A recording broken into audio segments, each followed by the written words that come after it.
sit, stand, whatever you touch, there is memory and transaction happening all the time. It must be a conscious process.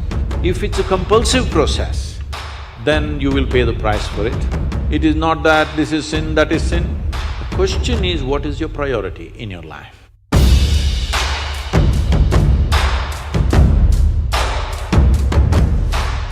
Sadhguru, how can a person stay committed to someone in a relationship?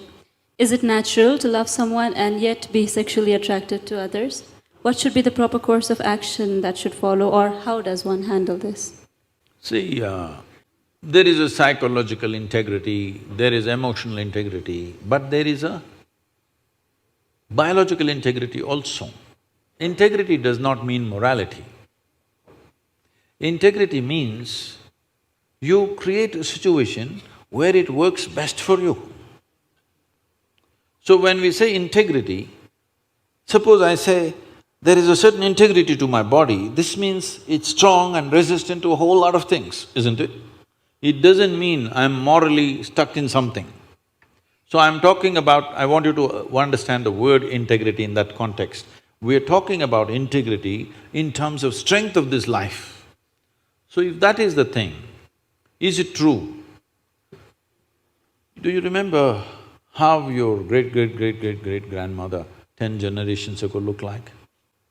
Do you remember? No. But her nose is sitting on your face. Yes or no? Body remembers, isn't it? Body remembers your forefathers 1,000,000 years ago.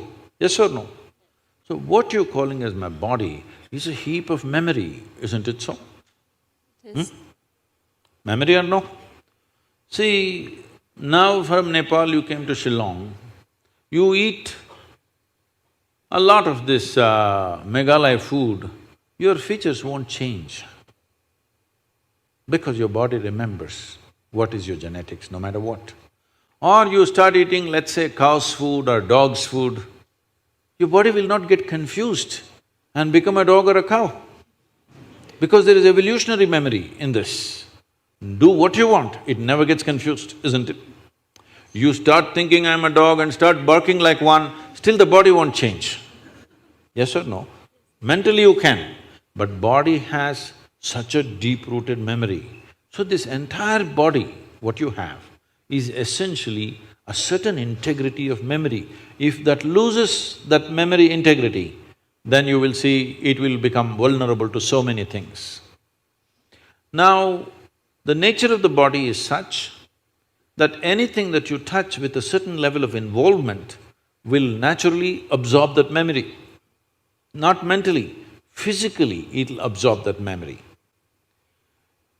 Traditionally in this culture we call this runanubandha. You heard of such a word? Runanubandha. What this means is physical memory that you gather. Why people… you will see this with people, let's say in their home, they will go and sit in one place. This will usually the older people you will see, they want to go and sit in the same place. They won't sit in another place. Have you noticed this? Even your dog, he comes, if he wants to sit here, he'll smell this, he'll smell that, he'll smell that, he'll smell that. And after much searching, he will settle down in that particular place. Next time you chase him somewhere, he comes, he goes and sits in the same place. Because there is memory. Today there is forensic equipment where you're sitting here right now, you went away. After 2, 3, 8 hours, if they come, not with a dog can easily do it. But with forensic equipment, we come here and just check this chair and we know it was you who was sitting here, not somebody else. So there is memory. Wherever you sit, stand, whatever you touch, there is memory and transaction happening all the time. Well, you come from Nepal, in India also it's very much there, in south is very strongly there, north maybe it's become weakened. People never give salt to another person. Do you know this? Here also? If somebody gives you salt, you say, please keep it there. Because there are certain materials which transmit memory much better than others. Salt, sesame seeds, lemons, like this if you give traditional people, they'll say, keep it there, I will take it. because they don't want to develop runanabandha with you. Now, in India, if you see older generation of people, if you try to shake their hands, they'll do like this, because they don't want to get runanabandha with you. Because the idea is to keep the integrity of your body's memory in such a way that it doesn't become vulnerable to other things, that you become a very integrated life. If you want to nurture yourself to be a certain possibility, then you have to maintain the memory integrity. This is what runanabandha means. You keep your physical memory to the minimal. A sexual interaction is something where a huge amount of memory is taken from one to the other. So, always, not in this society, everywhere else, forever people saw the advantage of keeping that memory to the minimal. If you make that memory very complex, you will see to be at ease will become very difficult after some time. There will be pleasure, but there will be no joy in your life. You can observe people, don't go by what I'm saying. You can observe people, they will have pleasure, they will giggle all the time, but you look at them, there is no joy in them, there's no ease. Because the ease will go away with excessive memory. This is not only with sexuality, there are many other things that you do like this. Right now you see this very much in the Western societies. Wherever I go, especially in America, people will come, "Sadhguru, where is my hug?" I say, "It must be with you. Why is it with me?" It is not like at a certain moment when you feel close to somebody, you hug them. It's like all the time you have to touch people. Because today's psychiatrists are analyzing these things and saying that is because they've not been sufficiently touched by their mothers and parents at an early age. When they grow up, they're desperately longing to touch somebody all the time. All these things have a serious impact on one's life. How much physical contact when the child is born, this will determine how much physical contact they will long for later on. And the memory of what an infant picks up from the mother at that time, because till a child becomes 4.5 years of age, in many ways, energy-wise, it's not a separate life, it's still attached to the mother's body. Actually, if by nature if people go till then, they must be drinking the mother's milk and connected up to 4.5 years, that's how naturally it was. So, the energy doesn't mature. At that time, more and more memory that you get from the mother is better and better to strengthen this. But once the child begins to move out and becomes an individual, life is organizing itself. People come to me and say, "Sadhguru, can you bless my daughter, can you bless my son?" First thing I ask is, how old? If they say 15, 16, 18, all right. If they're over 21, I say no.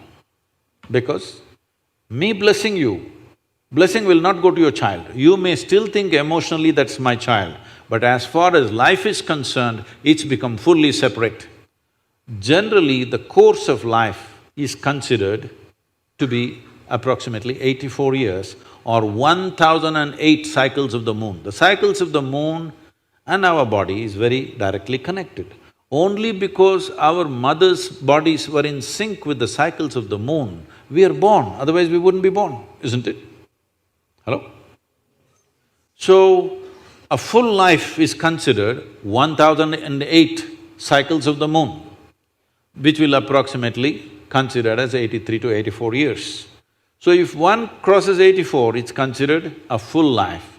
In this, the first quarter is the only time when it is connected to parentage. After that, the child must move, because energy-wise, you cannot connect those two lives anymore. So that is when the longing, if you have not created enough integrity within yourself, the longing for another body multiplies.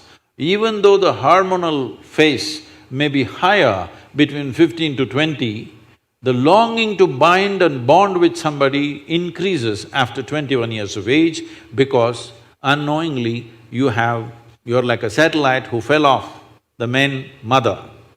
You come off the motherboard. Now you want to attach to something unless you find some integrity. This is why between 12 and 18, one must do lot of sadhana to strengthen the body so that You don't desperately bind yourself to something or somebody. You must consciously, if you wish to take a partner, it must be a conscious process. If it's a compulsive process, then you will pay the price for it. This is not a question of morality. It is not that this is sin, that is sin. The question is, what is your priority in your life? If your priority is to make this life rise to a higher possibility, then you must be conscious. If you want to somehow live and go, it's okay.